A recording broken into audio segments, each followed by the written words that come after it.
Things have suddenly got a lot stranger in the Marvel Cinematic Universe with the addition of immaculately bearded King of Sarcasm, Doctor Strange. Played like the snarkiest alien magician ever by Benedict Cumberbatch, and quite frankly, the film is a visual delight that will make fans of Steve Ditko's iconic artwork explode in a shower of multicolored psychedelic goop. Here is a picture of Groot covered in multicolored psychedelic goop. And in case you're worried, yes, it does do justice to the comics. I'm Ben from Whatculture, and here are 31 Easter eggs and comic book references from Doctor Strange.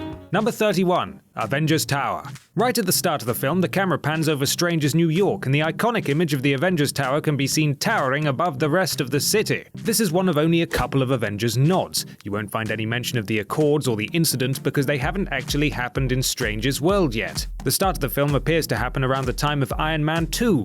Nice of Strange to help out during the Ultron snafu then. Number 30. The Iron Man 2 reference. When Strange crashes his car, he's on a call about potential cases to take on, rejecting a poor old lady who would blemish his perfect record, and also a 35-year-old Marine colonel who crushed his lower spine in some sort of experimental armor. No, that's not Rhodey in Civil War. What it actually refers to is the soldier testing Justin Hammer's bootleg rip-off suits, who gets his spine twisted. We learn of that in Iron Man 2's courtroom scene. You're forgiven for not remembering. The film wasn't that good. Number 29. Strange's origin. Strange's origin is identical to the comics. In both cases, Strange is an egotist who has arrogance in spades and loves buying stuff. He's basically a cross between Bruce Wayne and Tony Stark. In short, he's a cocky which is made up for by his ability as a surgeon. Number 28. Strange in hospital. As in the comics, Strange is banged up horribly by his car crash and is forced to turn to other skilled surgeons to save his life and his bodily functions. Sadly, he fails, and we get a scene of Strange unconscious in hospital, clearly shot in homage to this cover shot, which comes from Uncanny X-Men's Brandon Peterson's run on Doctor Strange. Number 27.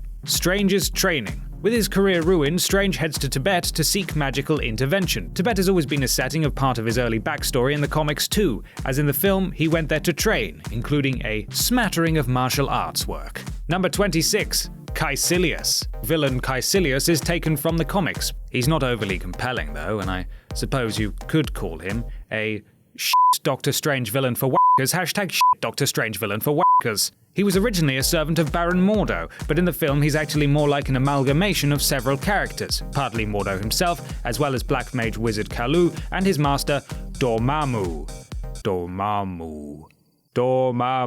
Number 25. The Book and Seal of Vishanti. The Seal of Vishanti is the symbol that emblazons the side of the sanctum in New York and covers the Eye of Agamotto, and has a sacred companion text, the Book of Vishanti. In the comics, the Vishanti are a trio of benevolent gods from the multiverse, with vast power who pass on said power to those they deem worthy, like the Ancient One and the Sorcerer Supreme himself. Number 24. Shambhala. When Strange is finally allowed to stay with the Ancient One, Mordo gives him the Wi-Fi password, LOL, which is revealed to be Shambhala.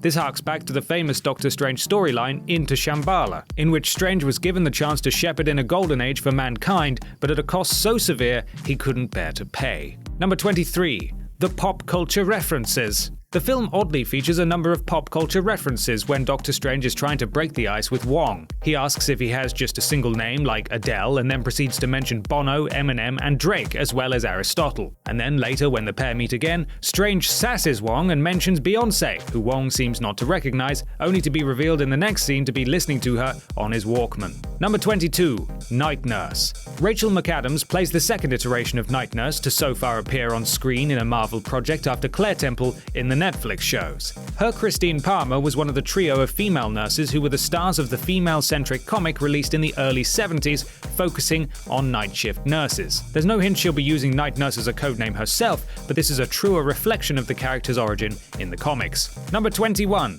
The links to the other Doctor Strange. There are some significant similarities between this film and the animated Doctor Strange from 2007. In both cases, Doctor Strange is taught personally by the Ancient One about reality warping, and by Wong. Strange also has a female sidekick, with Gina Atwater taking the place of Christine Palmer, and Baron Mordo is black and develops a resentment for what Strange and his fellow sorcerers have become. Number 20. Stan Lee's cameo. Strange creator Stan Lee appears this time as a bus passenger during one New York set effects-heavy sequence, reading a copy of The Doors of Perception by Aldous Huxley. It's a hell of an in-joke too. The book details Huxley's experiences when taking mescaline and tripping, which is exactly what it feels like watching some of Doctor Strange's wilder sequences in the multiverse. This doesn't make any sense. Number 19. The Eye of Agamotto. The Eye of Agamotto is a massive part of the lore of Doctor Strange, and in both the comics and the film, the eye was used as a means to defeat Dormammu. The design remains rather similar to the comics, albeit with the addition of the seal of Vishanti over the top of the eye. It's important that it retained the fundamental design though, as Steve Ditko had drawn inspiration from the real-world charm, the all-seeing eye of the Buddha. Number 18. Wong. Long-term character Wong has been adapted from the comics, where he's a caricatured servant character, capable of fighting but not magic. Here, he's still a martial arts expert, but he's been elevated to a real sorcerer able to wield artifacts and cast spells. His comics universe father also appears, or a version of him, in the shape of Master Hamir, based on Hamir the Hermit, one of the sorcerers mentioned early on. Number 17. The Runaways. One of the mages at the Temple of Kamar-Taj is Tina Minoru, who links Doctor Strange to the Runaways comics universe, as she is the mother of Nico Minoru, one of the Runaways heroes. In the comics, Nico wields a powerful magical weapon known as the Staff of One, which we also see Tina wield in the film. Number 16. The costumes. Both Doctor Strange and Mordo's outfits are very closely modeled on their traditional comic book looks. Doctor Strange looks almost exactly as fans of the comics would expect him to, including the white streaks in his hair and the flowing red cape. And Mordo's outfit takes in the traditional green robes he's always worn in the comics. It's a slightly toned-down version, but that sort of theatricality comes with real supervillainy. Number 15. The Avengers' role in the world. The second mention of the Avengers comes as a brief but clever explanation of why the sorcerers wouldn't have turned up to help with the incident or any other major attack on the real world. Wong tells Doctor Strange that while the Avengers protect the world from physical dangers, we safeguard it against more mystical threats. Number 14. Dormammu. Is an old adversary for Doctor Strange, and the idea of Strange and other Sorcerer Supremes before him having to keep him out of the earthly realm is a big part of the comics, where he dwells in the dark dimension, seeking for a way to take over Earth. In the comics too, Strange and Dormammu are forced into a pact when Strange helps save the demon from the Mindless Ones, and Dormammu is forced to agree not to attack Earth ever again.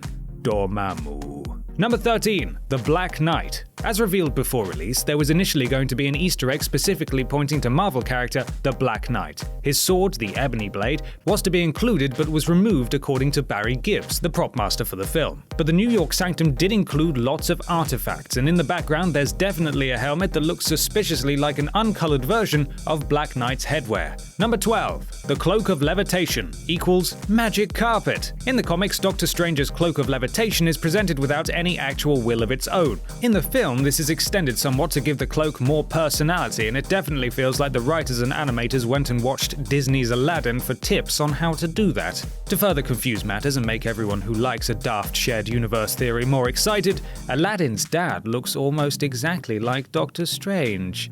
Please no.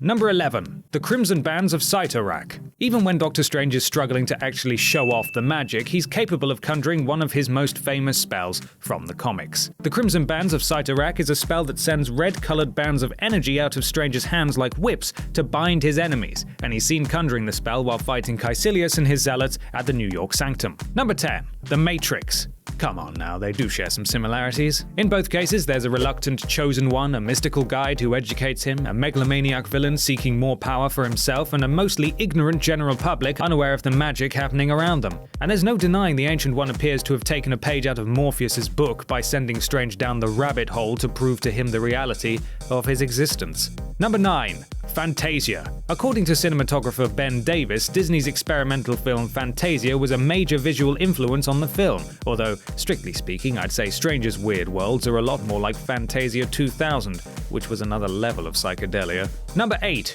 Drum. Master Daniel Drum, who protects the New York Sanctum, should be familiar to Marvel fans, having first appeared in Strange Tales in 1973.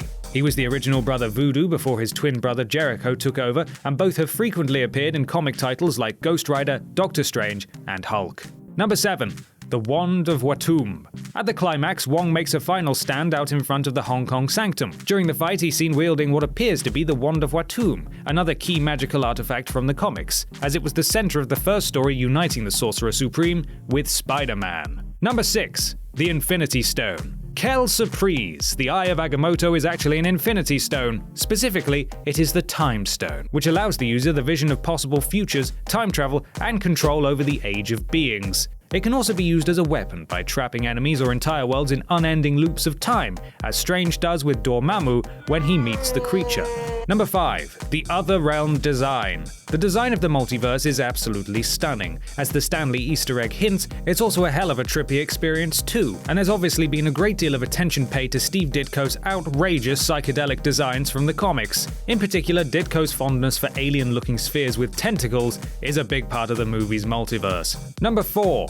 Mordo's heel turn. Despite the way he views Caecilius' betrayal of the Ancient One, Mordo eventually ends up going the same way, albeit with more morally good intentions. He wants to police the way sorcerers act and stop them from interfering with the natural order after he's horrified at Doctor Strange's use of the Eye of Agamotto to turn back time. That, of course, mirrors what happens in the comics, as he turns on the Ancient One and Strange and tries to repeatedly wipe them out.